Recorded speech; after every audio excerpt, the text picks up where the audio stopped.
Inclinemos nossa fronte, fechemos os nossos olhos e entremos na presença do Espírito Santo de Deus, para nós o invocarmos para a nossa vida.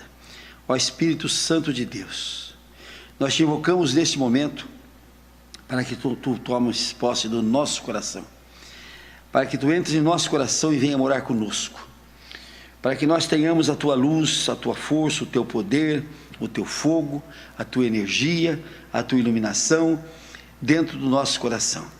Espírito Santo de Deus, a promessa escrita no livro da Bíblia é que tu estás dentro de nós para nos ensinar todas as coisas. E nós te pedimos, ó Espírito Santo de Deus, nos enche de sabedoria, para que saibamos trilhar os caminhos que Deus tem para nós. Nos enche, ó Espírito Santo de Deus, de inteligência, de perspicácia, para que nós possamos discernir todos os destinos da nossa vida, e que possamos agir de acordo com a vontade de Deus. É o que nós te pedimos no santo nome de Jesus. Os que creem digam amém, glória a Deus. Digam todos comigo: Senhor Jesus, nós declaramos que estamos reunidos aqui agora no teu nome. Vem cumprir a tua promessa de estar em nosso meio. Sintamos agora a presença de Jesus agora junto conosco aqui. Jesus, que quando a gente declara que se reúne em nome dele, ele vem com a sua presença real junto a nós, para nos ouvir, para nos ajudar, para nos estimular, para nos mostrar o caminho que ele quer que a gente trilhe, para a honra e glória do seu nome. Sintamos a presença do Senhor Jesus aqui agora. E ao mesmo tempo que nós sentimos a presença dele, vamos aproveitar o ensejo para confessar a ele todos os nossos pecados. Digam todos comigo: Senhor Jesus, nós confessamos agora, humildemente a Ti, todos os nossos erros, as nossas infrações, as nossas transgressões, os nossos pecados, por pensamentos, palavras, obras e omissões. E Te pedimos perdão, Senhor Jesus, de tudo que fizemos de errado. Pedimos que nos perdoe e nos faça viver uma vida de vitória no Teu santo nome. E os que creem digam amém, glória a Deus.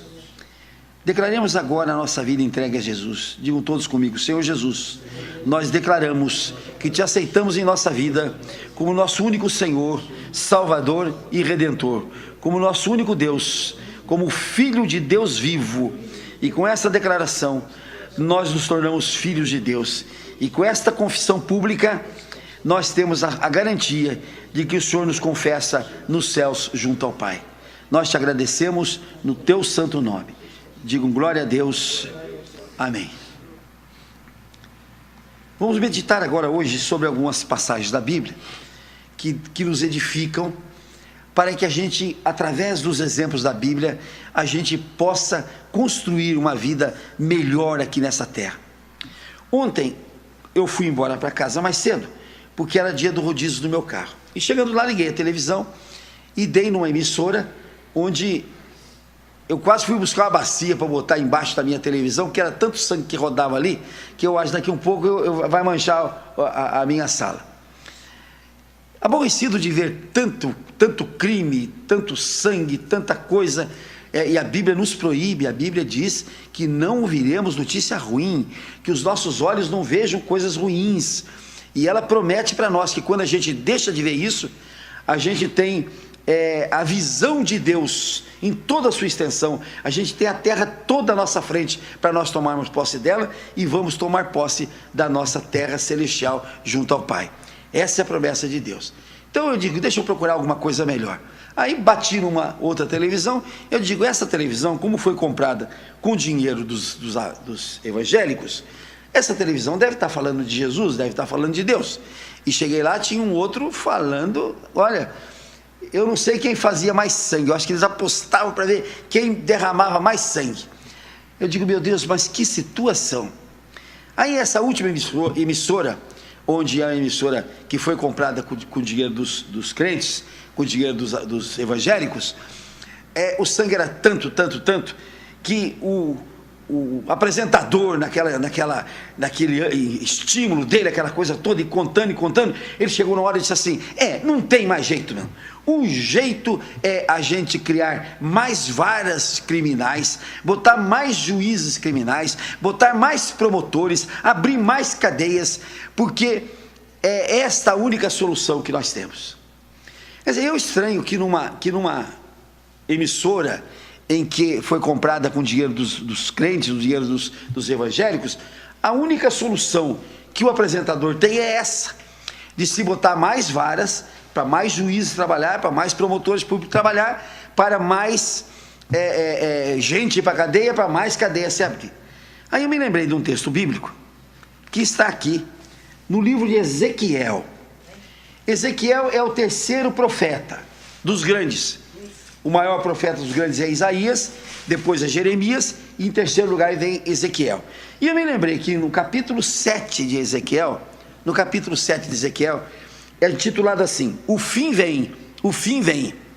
Eu não vou ler todo o capítulo, porque esse capítulo aqui derrama mais sangue do que as televisões que eu vi, né? Mas olha o que diz o item 2: ó tu, filho do homem, assim diz o Senhor Deus acerca da terra: haverá fim, o fim vem sobre os 4 cantos da terra. Esse é o versículo 2. Agora veja o que diz o versículo 5: assim diz o Senhor Deus, mal após mal, eis que vem.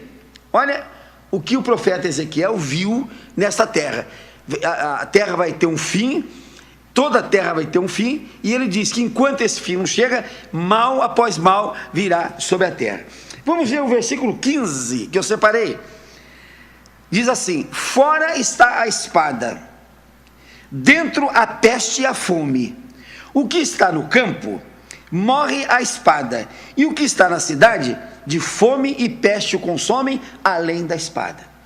Então, olha que o profeta viu no findar dos anos, né? No findar dos anos, mal após mal, a terra vai se acabar, e ele diz assim: há um castigo dentro desse mundo.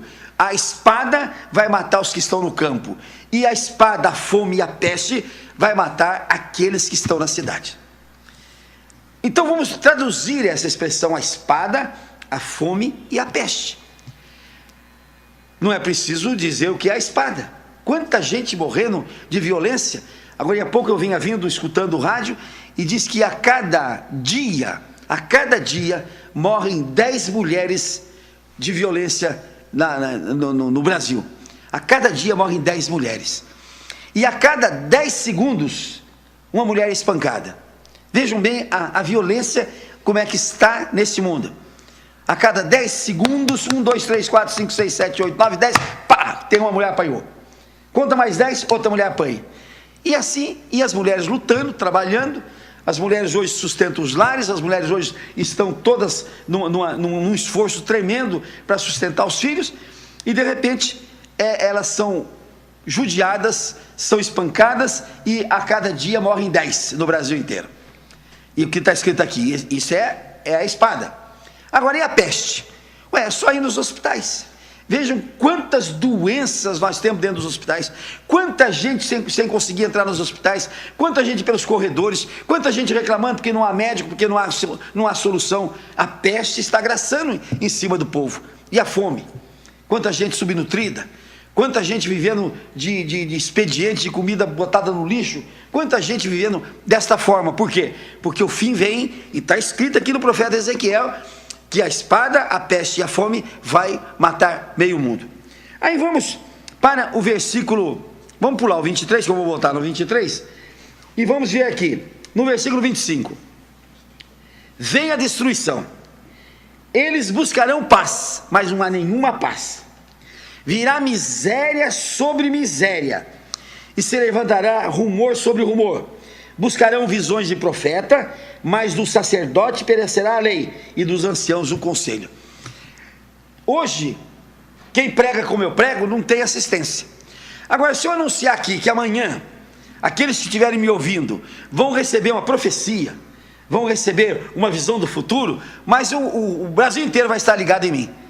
E eu vou mentir do jeito que eu puder mentir, do jeito que eu quiser mentir, para que o povo acredite. O povo não está mais atrás de ver o conselho do sacerdote, nem o conselho do ancião. Está atrás de ver profecias. E quanto melhor for a profecia, mais audiência tem o profeta que fala. Mas voltemos no versículo 23, ao que está escrito aqui no versículo 23. Faze cadeia, porque a terra está cheia de crimes de sangue, e a cidade cheia de violência. Olha, isso aqui foi o que foi falado há 700 anos antes de Cristo nascer. Você pega mais 2.000 anos para cá, isso aqui foi falado há 2.700 anos atrás. A visão profética. Faze cadeia, porque a terra está cheia de crimes de sangue e a cidade cheia de violência. Então o que disse aquele apresentador ontem, numa TV que foi comprada com o dinheiro dos evangélicos, foi isso: vamos fazer cadeia, vamos botar juiz para condenar as pessoas, vamos botar promotor público para acusar. E ele não falou de advogado, porque ele não quer defesa, ele quer que todo mundo vá para a cadeia e ponto final. Então vocês vejam que a profecia de Ezequiel se cumpre nos dias de hoje, e se cumpre cada vez mais. Mas sabe o que me deixou assim mais estupefacto? Foi quando uma menininha de seus 9 anos foi pega na escola com uma faca desse tamanho, que ela levou porque disse que ela não aguentava mais a gozação das coleguinhas, não aguentava mais a violência das coleguinhas, as ameaças da coleguinha. Então ela pura e simplesmente botou uma faca desse tamanho dentro da sua bolsa e foi para a escola. Agora, por que será que essa menina de 9 anos coloca uma faca dentro da bolsa?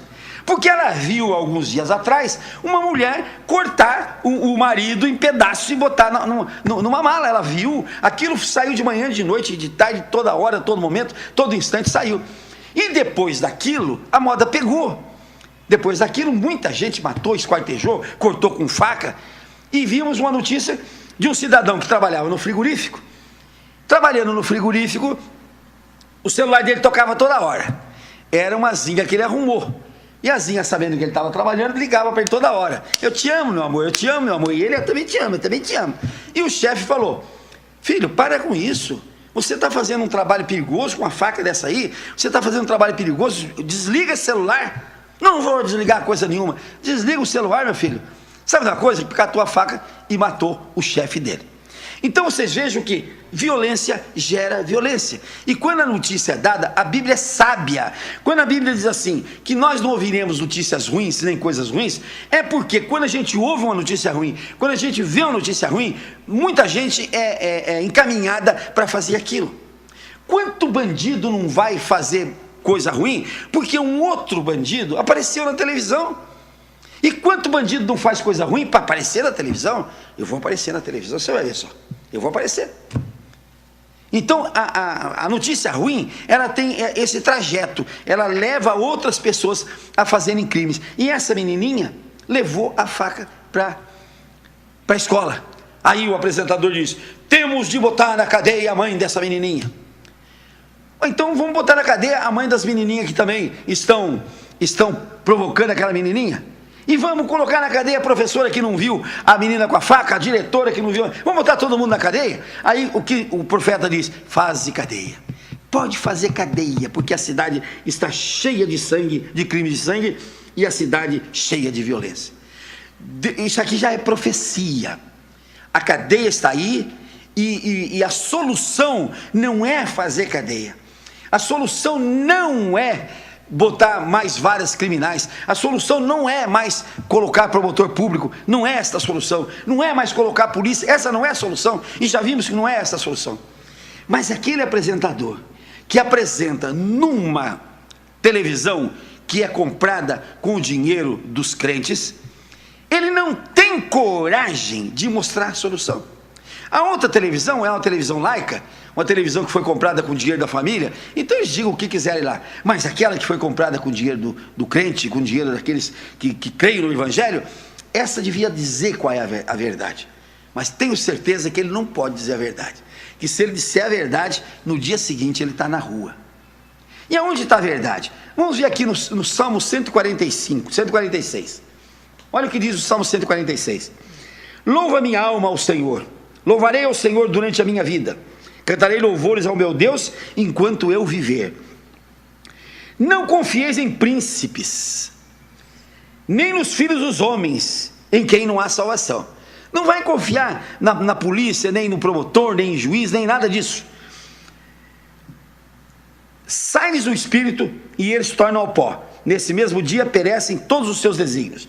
Bem-aventurado aquele que tem o Deus de Jacó por seu auxílio, cuja esperança está no Senhor seu Deus, que fez os céus e a terra, o mar e tudo que neles há, e mantém sempre a sua fidelidade, que faz justiça aos oprimidos. Se aquela menininha fosse ensinada a buscar Deus em vez de levar faca, ela iria para a escola e ela fazia cessar aquele movimento das coleguinhas contra ela.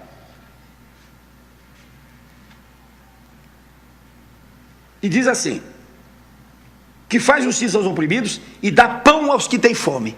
Então, qual é a peste? Nós tiraríamos através de Deus. A fome nós tiraríamos também através de Deus. O Senhor liberta os encarcerados. Mas que Deus é esse que vai libertar bandido? Só que o termo encarcerado aqui, gente, não pense vocês e nós aqui não pensemos que nós somos livres, nós não somos encarcerados, então isso não é para nós. Tem tanta gente que não está no cárcere na grade, mas está no cárcere do erro, do pecado, do vício, da droga, da infelicidade, da insegurança, da miséria, da tristeza, da depressão. Tem tanta gente que está encarcerada pelo cão, tanta gente encarcerada pelo cão, que não sabe que está encarcerado e tem de fazer força para sair desse cárcere. O Senhor abre os olhos aos cegos, o Senhor levanta os abatidos, o Senhor ama os justos, o Senhor guarda o peregrino, ampara o órfão e a viúva, porém transtorna o caminho dos ímpios. O Senhor reina para sempre, o teu Deus, ó Sião, reina de geração em geração. Mas aí como é que a gente vai funcionar nesse mundo desse jeito? Como dizia minha mãe, nesse mundo de meu Deus, né? O mundo é de meu Deus, mas é tomado pelo cão. Minha mãe não sabia que o mundo é do diabo. O diabo diz assim: o mundo é meu, eu sou o rei desse mundo, eu sou o rei desse século. Ontem um pastor perguntou para nós assim: vocês são filhos de Deus ou filhos do diabo? Eu digo: agora somos filhos de Deus, mas fomos filhos do diabo. Ah, então você já sabe qual é a diferença? Claro que eu sei, se está escrito na Bíblia, eu leio a Bíblia todo dia. A diferença é: filho do diabo é aquele que não aceita Jesus, e filho de Deus é aquele que aceita Jesus. Quem aceita Jesus passa a ser filho de Deus. Quem não aceita Jesus continua sendo filho do cão, filho do diabo. Essa é a verdade. Mas então como é que eu faço na minha vida para eu poder aceitar o Senhor Jesus? É a fé nele. Vamos dar aqui dois exemplos de fé. Dois exemplos. Um exemplo está aqui em Atos 5. Em Atos 5, Atos é o livro em que o Lucas escreve, historia a vida dos apóstolos depois que Cristo foi embora. E no capítulo 5, olha o que ele diz assim: e crescia mais e mais a multidão de crentes, tanto homens como mulheres agregados ao Senhor, a ponto de levarem os enfermos até pelas ruas e os colocarem sobre leitos e macas, para que, ao passar Pedro, ao menos a sua sombra se projetasse sobre algum deles.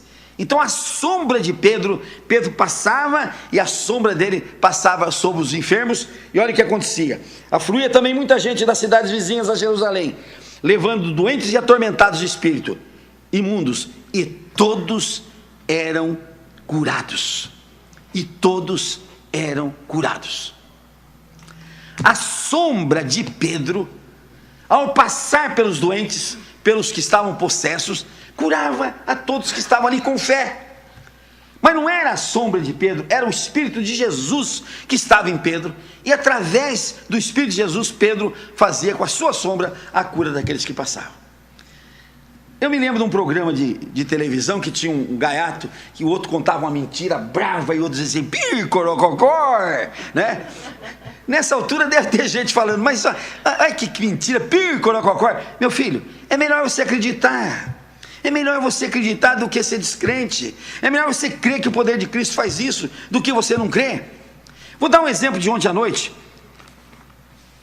Quando eu chego em casa, eu recebo um telefone. Então uma senhora disse para mim assim: Pastor, eu gosto muito de ouvir o senhor, e ouço o senhor várias vezes, e principalmente cedo, antes de eu sair para o trabalho, eu ouço o senhor na rádio. Mas hoje, infelizmente, não pude. Mas não pude por quê, minha irmã? Não pude porque eu cuido aqui de um monte de netos, eu tenho uns 5, 6 netos aqui, e eles me deram um trabalhão essa noite. Olha, eu não consegui dormir, não consegui pegar no sono, porque os meus netos não dormiam. Um não dormia, o outro chorava, eu estava com dor, eu estava com febre. Olha, foi uma luta, foi uma guerra essa noite para mim. Eu digo, o que a irmãzinha fez? Ué, eu dei remédio para um, dei remédio para outro, consolei outro, orei sobre um, orei sobre outro. Eu digo, mas não é orar. Você tem de expulsar o Satanás da tua casa, porque o Satanás usa de todos os meios para tirar você da palavra de Deus, para fazer você descrer. Não, mas eu também mandei o Satanás embora. E daí? Daí ele não foi embora. Aí eu me lembrei de uma passagem que está aqui, em Atos 19. Está escrito aqui, Atos 19, capítulo 11. E Deus, pelas mãos de Paulo, fazia milagres extraordinários. Deus, pela mão de Paulo, fazia milagres extraordinários, a ponto de levarem aos enfermos lenços e aventais do seu uso pessoal, diante dos quais as enfermidades fugiam das suas vítimas, e os espíritos malignos se retiravam. Então, quem não podia chegar a Paulo, a pessoa que chegava, pegava o lenço dele, pegava a toalha, pegava o que pudesse tocar nele e levava para casa, e lá botava sobre os endemoniados, sobre os doentes, e todo mundo era curado. Agora veja aqui.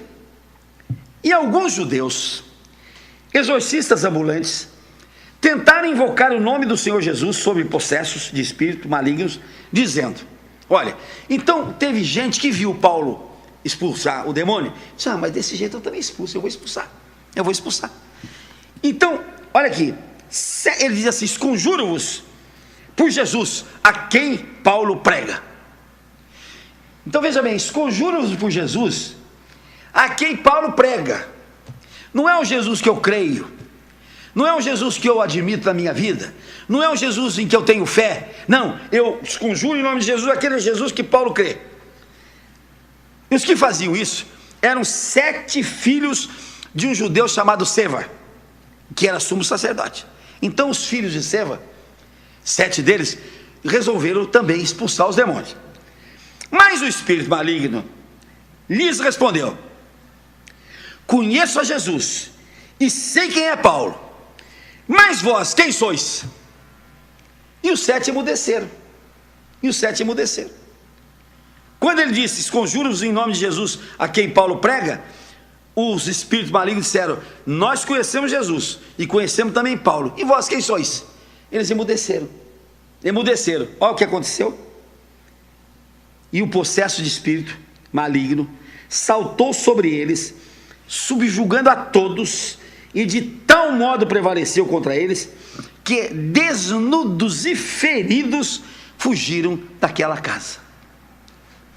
Então quando o demônio falou, conheço Jesus, conheço Paulo, e você quem que é? Eles emudeceram. Por quê? Porque eles não tinham Jesus no coração, eles não tinham a força de Jesus, eles não criam no poder de Jesus. Porque a hora que o diabo perguntou, e vós quem sois? Eu sou um filho de Deus, eu sou um homem de Jesus, e você vai sair daí agora, em nome de Jesus. Mas como eles não disseram nada, como eles não falaram nada, como eles recuaram, porque gente, com o demônio é assim, não pode recuar. O demônio você não pode beliscar, se você beliscar, aguenta o tranco. Você tem de enfrentar o demônio, diz assim, enfrenta o demônio e ele fugirá de vós. Tem de enfrentar com coragem, com força, com vigor e com fé. Tem de enfrentar, não pode correr dele. Se você relar e não for à frente, ele vem e te dá o couro, como fez aqui com os filhos de Seva. Ou então ele se vinga de maneira maior. Então tem de enfrentar o cão. Eu me lembro de uma senhora que, quando ela enfrentava o demônio dizia assim, mas eu não quero sair. O demônio chorava, e ela desencosta a sua cabecinha no meu ombro e chora, né?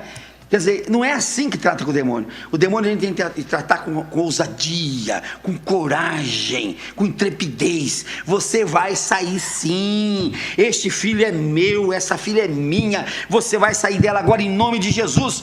E eu sou filho de Deus, eu conheço Jesus, e em nome dele você vai sair dele. Aí o demônio diz, esse eu obedeço. E vai embora. Não adianta fazer oração, gente, em cima. Não é isso que Deus ensinou. Deus ensinou que é em nome do Filho que a gente põe o demônio para correr. Enfrenta o demônio, enfrenta, não tenha medo. O demônio bateu no 7, um demônio que estava no cidadão, ele bateu em 7, mas não bateu tapinha não, gente. Olha o que diz aqui: desnudos e feridos. Esse endemoniado aqui bateu no 7, arrancou a roupa deles todos e feriu os 7, porque não tinham fé, porque falavam que conheciam o Jesus do Paulo, não o Jesus dele, não era o Jesus dele em nome de quem ele falava. E quando a gente enfrentar o demônio, enfrentemos no nome de Jesus, que nós admitimos, que nós queremos, que é o nosso Jesus que tem a força para nos entregar. Então vejam aqui, e aí isso chegou ao conhecimento de todo o povo, e todo o povo disse: então agora o certo é a gente agir em nome do Senhor Jesus, que nós vamos conhecer em nossa vida. Primeiro passo para a gente vencer o demônio é colocar o Jesus dentro de nós, dentro da nossa vida, e em nome desse Jesus a gente enfrentar o cão da nossa vida. Tem muita gente que diz assim: mas esse pastor só pensa no demônio. Não sou eu que penso no demônio, gente, é que eu vejo o demônio em todas as ações, porque não é possível, gente, não é possível ver tanta coisa errada, ver tanta desgraça, ver tanto problema, quando a pessoa é boa de coração, a pessoa tenta ser bacana, a pessoa faz o bem, a pessoa tem todas as características do bem, mas acontece na vida dela um monte de problema. E por que acontece? Porque o cão entra na vida das pessoas e entra descarada, deslavadamente, e ele faz anarquia, ele entra para bagunçar o coreto, ele entra para bagunçar a casa, a família, a escola, a empresa, o local de trabalho, entra para bagunçar o coreto. E qual é a nossa atitude? Em nome de Jesus, a gente vai enfrentar o demônio na nossa família, na nossa casa, no nosso trabalho, na nossa vida, nas nossas ações, nos nossos negócios, nas nossas propriedades. Vamos enfrentar o demônio, porque o que diz aqui a Escritura Sagrada?